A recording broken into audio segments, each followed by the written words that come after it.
Di bawah langit muram itu, desa Karangwuni berkumpul. Bukan untuk pesta, bukan untuk hajatan. Malam itu, mereka mengadili satu nyawa.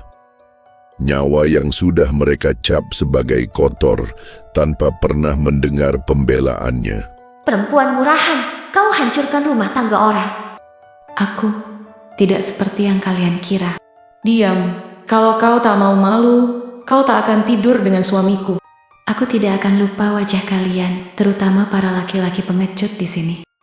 Dan di malam itu, suara yang menguasai udara bukanlah suara jangkrik, tapi jeritan.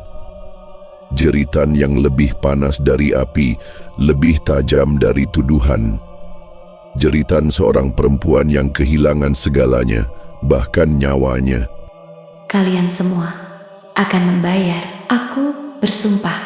Tambah kayu, biar cepat mati. Biar arwahmu tahu rasa. Asap itu membawa sumpah yang diucapkan di ambang kematian. Sumpah yang tak akan padam meski nyawa telah tiada dan langit menjadi saksi.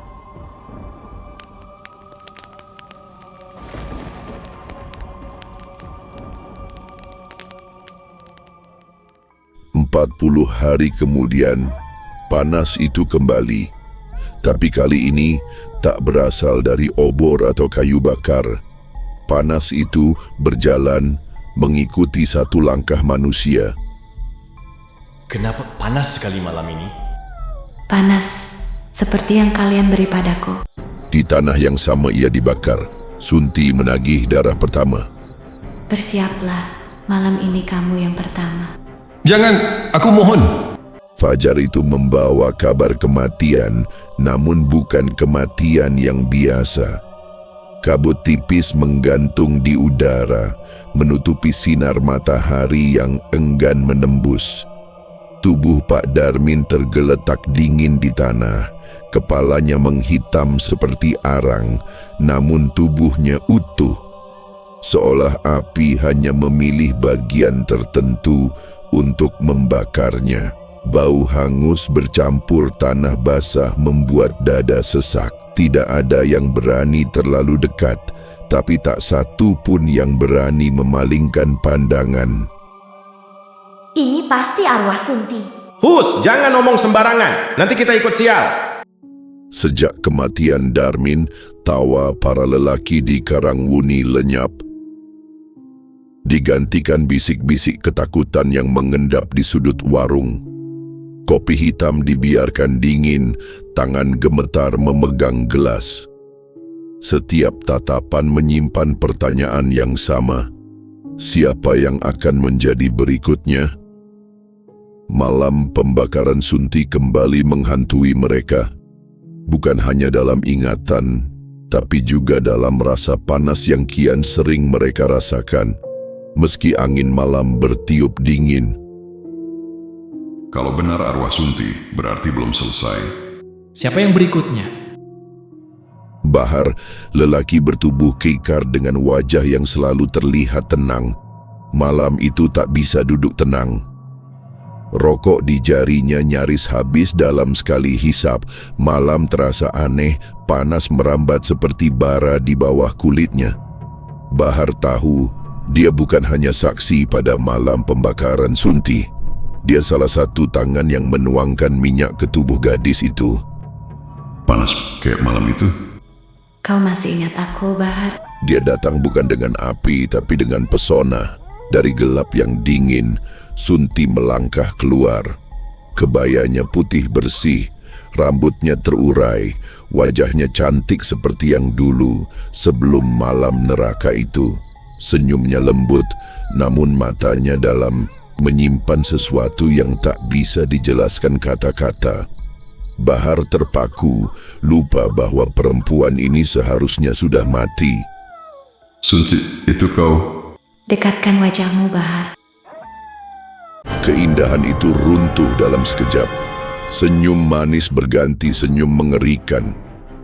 Separuh wajahnya meleleh menjadi gosong, matanya menyala bagai bara. Api merayap keluar dari pori-pori kulitnya, menjalar ke tubuh Bahar sebelum lelaki itu sempat berteriak minta tolong. Panasnya bukan dari obor, tapi dari dendam yang sudah lama disimpan. Fajar membawa kabar buruk. Karangwuni kembali kehilangan satu nyawa. Bahar, dulu salah satu suara paling lantang saat Sunti dibakar, kini tergeletak tak bernyawa, tubuhnya gosong, mata terbelalak seolah menyaksikan sesuatu yang tak manusiawi di detik terakhirnya. Bau hangus yang sama, luka yang sama, seperti pada Darmin. Warga tak lagi bisa menganggap ini kebetulan. Ketakutan merayap di setiap tatapan, dan semua mulai mengingat satu nama yang ingin mereka kubur bersama Abu, Sunti. Kalau begini semua laki-laki bisa habis. Di tengah kepanikan, ada yang berani bicara. Bu Sarti, perempuan tua yang menyaksikan semua dari awal, mendatangi kepala desa. Wajahnya tegas, tapi matanya menyimpan kecemasan. Ia tahu dendam seperti milik Sunti tak akan padam hanya dengan doa-doa di masjid. Yang dibakar bukan hanya tubuhnya, tapi harga dirinya. Dan arwah yang terluka selalu mencari darah pengganti. Kalau tidak diadakan ruatan, semua lelaki akan mati. Di Karangwuni, malam yang biasanya dingin berubah menjadi neraka sunyi. Udara panas seperti menjilat kulit meski langit gelap tanpa bintang. Seorang pemuda melangkah terburu-buru melewati pematang sawah. Setiap hembusan angin membawa bisikan, entah dari serangga atau dari sesuatu yang mengintai di antara rerumputan. Dia mencoba tak menoleh, tapi setiap langkah terasa mengundang mata tak kasat mata untuk terus mengikutinya. Air yang biasanya jadi sahabat petani, malam itu berubah jadi cermin kematian.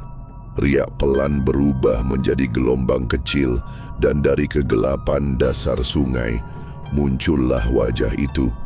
Wajah separuh cantik, separuh gosong, mata menyala dengan amarah yang membeku. Senyumnya tipis, tapi membawa janji buruk. Pemuda itu tahu, tak ada jalan pulang dari sini. Astagfirullah. Malam ini, giliranmu.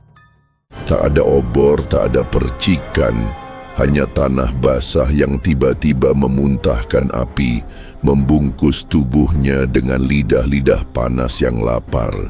Jeritannya pecah menembus malam, membuat burung-burung di pohon terbang ketakutan. Di kejauhan, suara tawa tipis seorang perempuan mengalun. Tawa yang hanya bisa terdengar oleh mereka yang akan segera mati. Kita harus cari cara menghentikannya. Iya Pak, kalau tidak semua laki-laki habis. Di tengah kabut dan hujan rintik, satu orang berani melangkah ke tempat kematian dimulai. Dukun tua itu tahu, berhadapan dengan arwah pendendam bukan perkara mudah. Tapi ia percaya, setiap roh punya titik lemah.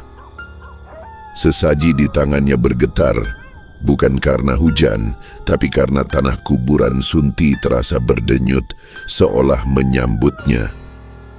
Mantra belum selesai, tapi tanah sudah menjawab. Getaran halus berubah menjadi hentakan, bunga-bunga beterbangan, dan dari celah kegelapan, dua mata merah menyala menatap tajam. Nafas panas menyapu punggung sang dukun. Ia sadar, ia tak sendirian di sini. Dan malam Karangwuni baru saja berubah menjadi malam pembantaian.